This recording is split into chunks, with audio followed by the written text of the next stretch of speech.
मो सिंदूरर अधिकार धारावाहिक आपण मैंने देखिए मुक्ति कहे नताशा एबे ए बाहागर पई मना करुचे तेणु ए बाहागर हो पारनि। सुप्रभा कहे अरे से कौन मना करिबो मु ए बाहागर पई मना करुचे आ समस्ते मन रख एई झियो दिने समस्तंक सर्वनाशर कारण हब आउ या पई समस्ते सब किछि हरेब खास करी मुक्ति तो सिंदूर तो संपर्क आउ तो परिवार सबु किछि तू यारी पई हरेबु।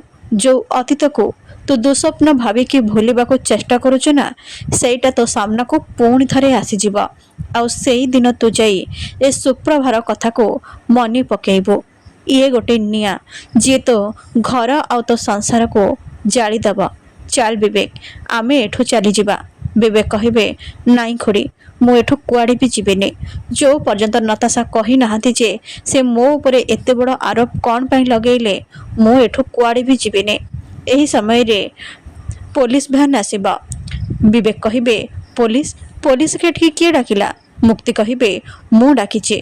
सुप्रभा कहिबे विवेक तू शीघ्र एठू चली जा नहले पुलिस तते बांधिकी नै जिबा। एहाबरे विवेक सेठारो चली जिबे आउ कहिबे मु पुणी थरे फेरिबे किंतु सत सहित आउ सेई दिन ए झियर मुह को तुम माने केही भी चाहिबाने। एबटे नताशा कहिबे विवेक तुम मते ए जाए भलरे चिन्हि पारलुने जदि चिन्हि चाहंतु ना ताहले मो सहित एमिति पंगा नेई नथांतो। आउ एबे से मुक्तिर पाळे से विवेक को जेमिति मो रास्तारू हटई देइचे ठीक सेमिति मुक्ति तते भी मो रास्तारू आउट करिदेबे। एबे आदि केवल मोर हेबे। एपटे रागिणी कहिबे जदि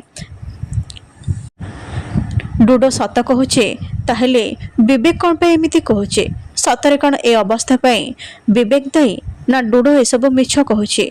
हेले निजे विषय रे से एते बड़ बदनामी काहेकि करिबा? आगरू भी से माही को मारिबा को बहुत थर चेष्टा करिछि।